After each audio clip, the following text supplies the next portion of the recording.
Oh, hey, it's Mark. And since we're quarantined, I decided it was probably a good time to start these videos up again. I mean, I'm in a more stable place. I have more time. So this seems like a fun experiment to keep trying. So I'm going to start making videos again. Hopefully they're good. They're probably going to be garbage, but they'll get better. And one of the things I was thinking about was how do you be productive, right? Can you do something during this time that you always wanted to do? I mean, there's a lot of people. There's 3.3 million that came out over the last week that just filed for unemployment that are probably freaking out, struggling. And what do these people do? I mean, there's no jobs. There's like you can't go outside. So, but you can start to see where what jobs make sense and what maybe you start shifting right into a more stable industry or just ride it out if you have the 3 to 6 months of savings that you can live off of. You probably will be fine. It's the other ones that's more scary. It's the people that were living paycheck to paycheck or that just took out a big loan and they don't exactly know, or they just changed jobs and then they lost theirs. That's the scary part. I mean, there's the reality of this matter is it's going to get worse before it gets better. I mean, I just saw something this morning that said end of April it might peak if people practice social distancing. And if it peaks at the end of April, I mean that's another month. That's 2 months of mortgage payments that aren't going to be made. Like are the mortgage companies going to be able to handle that? Are the electric companies going to be able to handle not being paid for 2 months? Like there's a lot of concerns here, but I think what we're seeing here is that the well-run businesses are going to come out just fine. You're going to cut the fat from the rest of the economy. So the best example of this was there's two grocery stores. There's a very nice expensive grocery store that the prices are a little higher that we generally don't go to, and then there's this other cheaper grocery store that the prices are lower and everyone goes to. But during so we went to both of them the other day, and the one with the higher profit margin, it looks like it's just run a little more fiscally responsible, or they have better supply chains, because they had meat back on their shelves, whereas the other grocery stores don't. So you're going to start to see these well managed companies just start. That you're going to see who is actually managing their companies well. We've had a lot of time to get fat in the economy, and by fat I mean just like not be prepared. So there's a lot of time where these guys are over leveraged. They're not ready for something like this. Whereas you see the other companies that aren't growing as fast, they aren't doing anything. Like they're not super expanding, they're not leveraging themselves super much. They're not growing with debt, they're growing with equity. So they're buying things in cash instead of leasing it or getting loans. Those are the guys that are going to survive. I mean, you're going to see. I mean, you look at the tech companies, and the tech companies and like Berkshire Hathaway, they have billions of dollars in cash. They're not really going to be affected, right?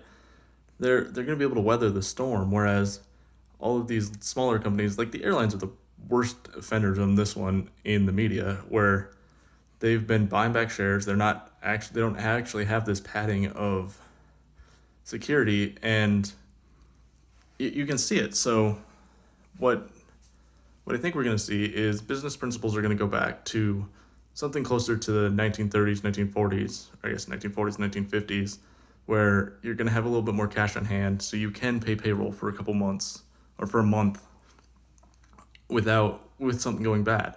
I mean, imagine if this happened and 70% of the businesses and the individuals had a 2 to 3 month uh, like safety net. This would be a non-event.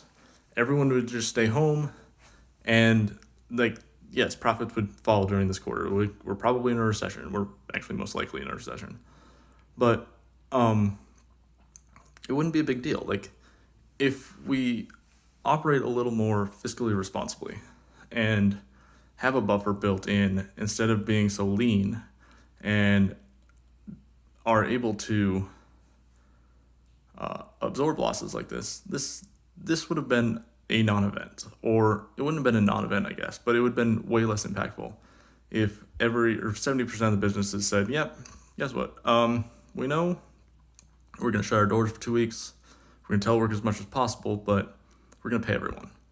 And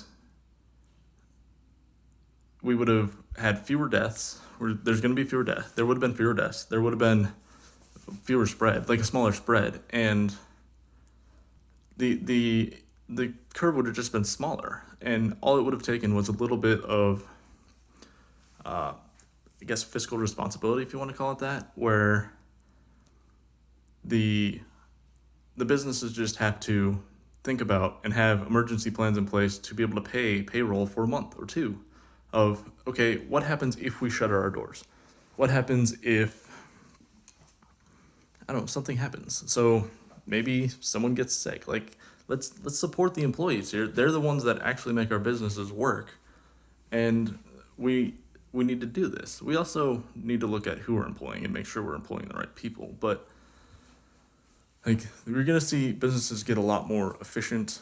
They're gonna get a lot more. They're gonna start cutting fat from their businesses, which is gonna be bad for the short term, where people are gonna lose jobs because they're gonna come out of this and be like, you know what? We don't actually need 15 actuaries. We could probably make do with 10, and something like that. Where, oh, we don't need so many administrative assistants. We're not gonna need so many lawyers. Something where there's going to be a structural change in the economy, where a lot of the places aren't going to, they're going to realize they don't need everyone they have. And there's a lot of automation that can be done. So, or you're just going to see businesses realize that, guess what? Working from home is a good idea. If we shift everyone to a home-based schedule 3 times a week and say they're working from home Tuesday, Wednesday, Thursday, or something, then we can we can save money on utilities. We can save money on, we don't have the overhead. So we're going to see a lot of benefits coming out of this. It's going to be painful in the short run. There's going to be structural changes where there's jobs that just won't come back, but it'll make the entire economy more efficient, more effective, and more aligned to long-term growth. And I think that's what's being missed in the media, is that this is a good thing, right? Recessions, they're painful in the short run, but they're also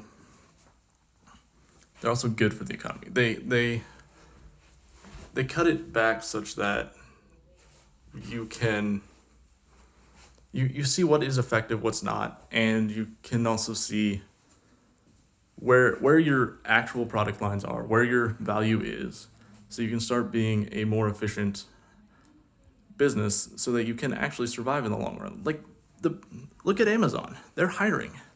They're like, they are my poster child for how you should actually handle a recession, which is scary. I mean, they're not perfect, right? They're not giving their workers enough PPE, but they're also saying, hey, restaurant workers, we know you're out of a job. We need temporary workers. We'll hire you. Are they paying $100,000 job salaries? No, but they're paying enough so that you can feed your kids, that you can like keep food on the table. And yeah, you're gonna have to work in a warehouse, and probably it'll be kind of a crappy job, but guess what? They aren't saying, hey, we need a stimulus. They're saying, hey, you want to work? We have jobs. Let's make this happen. And that's what should be happening, is these companies should be expanding during these times, because guess what? There's more labor in the market than there has been in the last 10 years.